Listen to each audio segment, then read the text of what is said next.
Cenat confronts Twitch CEO Dan for not taking accountability. So during Mafiathon 3, Kai asks Dan, who is on your personal, keywords, your personal streamer Mount Rushmore list? Meaning that it doesn't have to be up to anyone's standards because this is your personal list. Nobody is supposed to sway you of anything because this is your list. Then when Dan did a stream with someone else, he tried to switch it up. Here's what he had to say. Your personal. Ooh.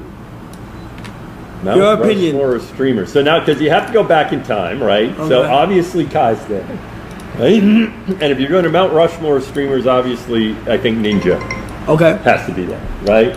Yep. True. Those are two easy ones. It probably should be more historical. Yeah. Like in other words, Kai is big now, but you know, arguably it's like, now he asked me, so I had to put him on there. But arguably it's like, look, you're great, but you can't be on the Mount Rushmore yet. See, I put it should be Speed, Kai, Queso. Right. When no, there's like so. Well, initially when I was doing it, because of course part of it is you just don't remember people. And initially I mentioned Speed, and then I was like, oh no, and I swapped Speed out for Queso. I guarantee you it was edited. It didn't look edited. Did he tell you what I said? Yeah, he said you thought it was edited. No, I'll tell you what I said. Okay. Tell you exactly what I said. Miz gave his Mount Rushmore. Yeah. Right? And then he gave like OG. He gave like Soda Poppin' and Rightful and all these OG. Yeah. And I said, oh, I guess for some people, Mount Rushmore is for the OG. Yeah, I seen that, yeah. Okay, and so if that is your thing, then Kai and Speed are at the top of the heap now. No, you said, no. And then, you said, therefore Kai and Speed wouldn't be on. No, I said they're at the top of the heap now, so then Kai and Speed wouldn't be on Mount Rushmore. You had said, like you can't, you only told me that I was on Mount Rushmore because you was in front of me. Oh no, you saw that. No, I had you on that. I meant the clip. No, you said to Miz, you said the only reason why you put me on Mount Rushmore is because you was in front of me. Yeah, it's okay, bro. Okay, I might have said that, but that's just talking to Miz. I told John though. I might have said, but then they I guarantee you I might have said that, but they edited where they said, oh, I wouldn't have him on there. I never said that. Okay, I seen it, but it's all good. Kai asked him what is his personal. So for you to have other streamers to try to come in and persuade you anything differently is kind of messed up. And what's even more a slap in the face is that you said that you only said that because you was in front of Kai. But the guy who obviously felt offended, he actually spoke out as well. Here's what he had to say. Mizkif responded to the clip of Cenat pressing the Twitch CEO. Bro basically said that the situation was out of context and clipping culture is ruining everything. You know what's so funny about that response? Instead of just saying, oh, it's out of context, you could tell us why it's out of context.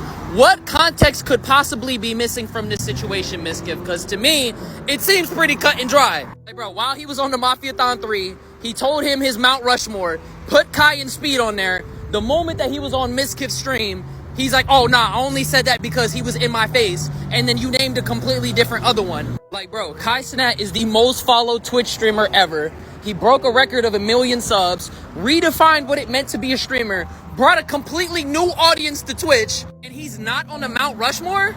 Mizkif tries to shade Kai here. Brother can read 20 minutes of a book but not watch a VOD for 3 minutes. I'm sorry, bro. Nobody is going to be willingly watching a Mizkif VOD. We good off that. Druski is catching a lot of backlash after his skit impersonating pastors in mega churches went viral. People of the church are offended and saying that he's mocking God. Somebody in the congregation asked why I'm wearing Christian Dior and Christian Louboutins. Because I'm a Christian and I walk in the blood of Jesus. Give him some praise. I'm a Christian first. They was mad at Druski?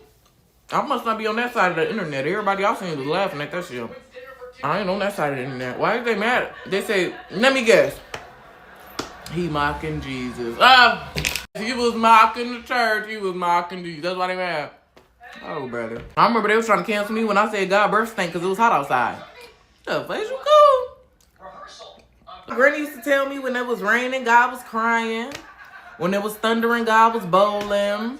My granny told me all this stuff, so I just switched it up. I'm like, shit is hot, so God breath stank. Like, when I saw this video, I'm gonna be honest with you, I laughed. I got sent it by several friends. It was in my Instagram DMs and it was going crazy viral. But shortly after my laughter, I felt a bit of a heaviness because I know that comedy videos don't go viral unless they strike a nerve, and that nerve is pointing out a little bit of truth. And so I think some people are up in arms because they feel like it's mocking Jesus. But I feel like what it is it's actually God exposing a gap between who we say Jesus is and how we say Jesus is like versus how the church is actually experienced sometimes. And when something hits culture this hard and this fast, you got to pay attention because I don't believe it's random. I believe it's an opportunity for God to reveal something. And being a person who's lived in both creative spaces and in faith spaces, I understand what comedy culture is like. But I'm also a pastor and I carry a shepherd's heart. So I want to be clear that I'm not here to cancel anybody, and as a kingdom person, I don't even believe in cancel culture. But what I'm also here to do is make sure that we're not defending broken systems. I'm here to tell the truth in love. And this conversation that we're having, if we keep getting stuck on pastors and leaders and pointing the finger, we're going to miss the bigger issue. The bigger issue is the problem of us and culture slowly turning pulpits into platforms for performers and disciples into spectators. Somewhere along the way, what we did is we started to celebrate the charisma more than the character. We started to applaud the visibility and the virality more than the integrity, and the production value more than the formation, and we're surprised when the world laughs. Kristy Scott recently posted pictures around her house with the caption that says same address. Desmond Scott liked the post, confirming that her and the kids will be staying in the new house that they just purchased. People are now dragging rapper The Game after he responded to a woman during a 20v1 that asked, how does India box smell? Now, the woman on the 20v1 showed a picture of India in The Game back in the day when they were dating, and paparazzi caught The Game in India in the park, and he had his hand down there. So I have a question. Sure. I'm a really big fan of India Love. Of who? India Love. Oh, right. And I was just wondering, what did her smell like in this picture? Shit, yeah. So, you know, for me, what I would say is that India had a pretty floral smelling vagina. That's what I imagined too. Yeah. I was telling everyone I bet it smelled like roses. Yeah, man, something along that line, man. Jazz responds to a situation that happened earlier last year where a TikToker was calling her out for flirting with a lady that was younger than her. Oh, shit, right here in the blue. Ain't no bullshit, but somebody need to let Jazz know she is not no youngin' no more. She is too old to be doing the shit she doing. Cause I'm tired of seeing clips of this talking about some, hey, there goes some fine shit. That's some fine shit over there. But then when the camera go to the fine shit, it's a motherfucking 19 or 20-year-old. Oh, okay then, P. Diddy J. Like I'm going after hoes who 18 or 19. That shit lame as oh my God, you're a sucking. First of all, my bitch I fuck with right now finna turn 25. You gotta be retarded as fuck to think I'm fuck with a young hoe. They're talking about the time I complimented a bitch who was 19, 20. If a bitch not ugly, she's not ugly. This is the same bitch I'm finna share my 30s with. Sorry, hoe. If I'm 28 right now and the bitch 20, that means she's gonna be 30 and I'm 38. At that point, that's a grown ass woman. You cannot control her pussy. When I was 13 or 12, I never gave a what the 20-year-olds did. Oh God. I never gave a about a 25-year-old age. I won't worry about y'all. Oh God. Now that we're the older niggas care about age so much, and I never cared about that shit growing up.